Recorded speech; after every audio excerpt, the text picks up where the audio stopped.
missions on the SR-71, of course, were highly classified in those days. We flew reconnaissance missions wherever potential hostilities could break out, keeping a close watch on military movements of countries that might start hostilities. The President actually took the information that came back from those SR missions to make some pretty heavy political decisions about where to put the U.S.'s backing and how much backing to put into it. So this was a direct link from the product that the airplane brought back and what the intelligence folks were able to glean from that product. And the SR was just going to cover a segment of the reconnaissance requirements that the U-2 no longer could do safely.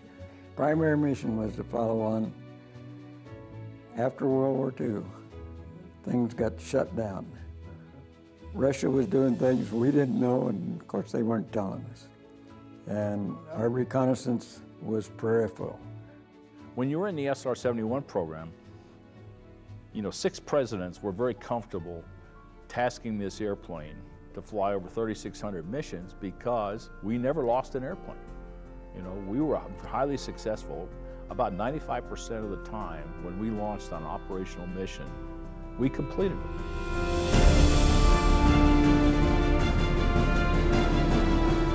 We've gone no notice with an SR-71 and gotten information that probably would not have been available to satellite because they know when it's coming, and they don't know when the SR-71 is coming. The cameras were extraordinary.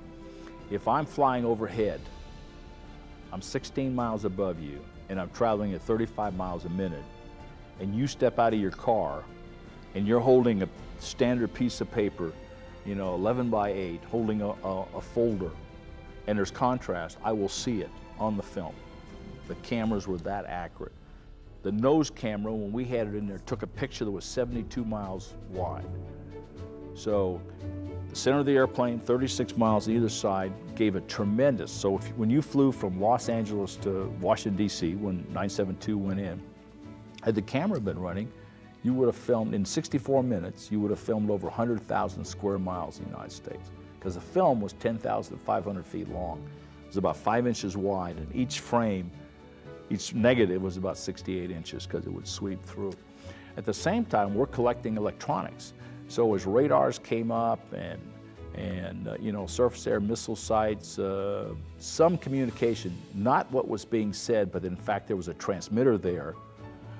At 85,000 feet, we could see 600 miles to either side.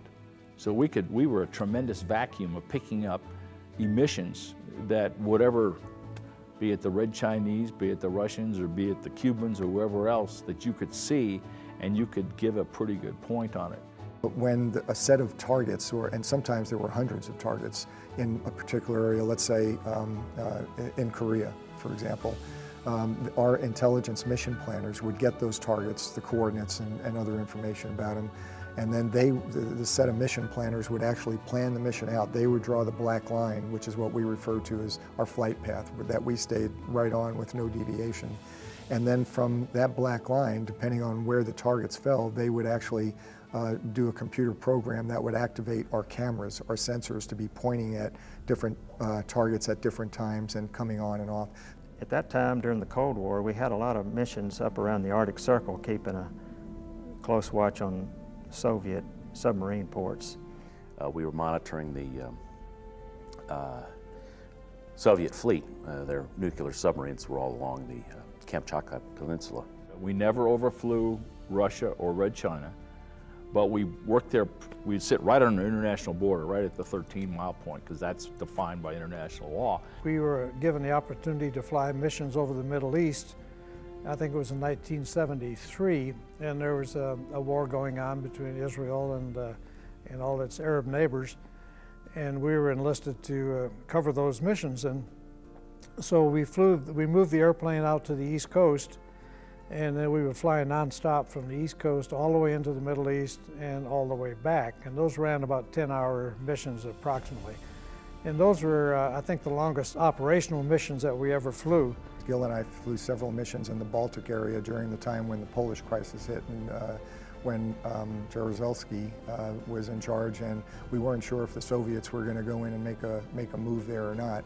So there were some pretty critical points of intelligence that the SRs brought back during that time. I remembered what the intelligence officer had told us. He said that we haven't told anybody you're coming, so don't be surprised if the Israelis or Egyptians try to shoot at you. So as we're going down the Suez Canal, we are tracked by the Egyptian radar. They never went to launch their missile mode, but they were tracking us. And then it stopped, and we went around Cairo and came back. And the next day, there was an article in the paper about 2 airplanes flying over Egyptian airspace because the missile tracking had lost us. And then when it picked us up again going the other way, they thought it was a second airplane. And I did see some contrails from Israeli aircraft down below us there, but nobody actually shot at us. In the areas, one of the areas that we flew, the enemy would certainly try to shoot us down and deny us the capability of photographing their area.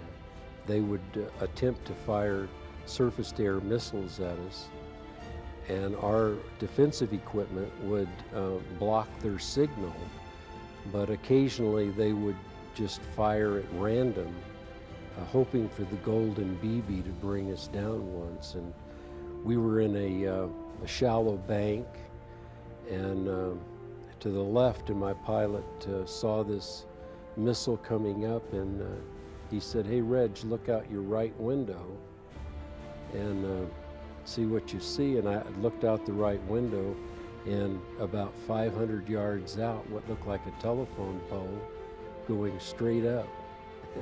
And he said, "Was that close enough?" And I said, "Yeah, that was close enough for me." I always flew the airplane with the theory that you know, they're going to try and shoot you down. You stay on that kind of a footing, but some of the times they didn't even know you were coming. You know, half the times we were unannounced. Other times it was they were picking us up and finding us, and you know, they'd make an attempt to shoot us down. The bad guys, the MiGs, the MiG-25s were contrailing, which I saw one day. You could see them in a clockwise orbit. There were 3 MiGs down low, probably, I'm guessing, anywhere between 20 to 25,000 feet. And we were coming head on to each other. They were in an orbit. We were heading up towards a place called Petropavlovsk. It's at the northern end of the Aleutian chain, which turns into Russia, and eventually at Petropavlovsk, the Russians had a nuclear testing facility. So we were heading up that way and out over the Pacific, and I could see the MiGs down low in this clockwise orbit. And very soon as you get closer and closer, they come out of orbit and they go and trail about a 10-mile trail with each other, and they're trying to pop up and intercept you and fire and see if they can shoot us down.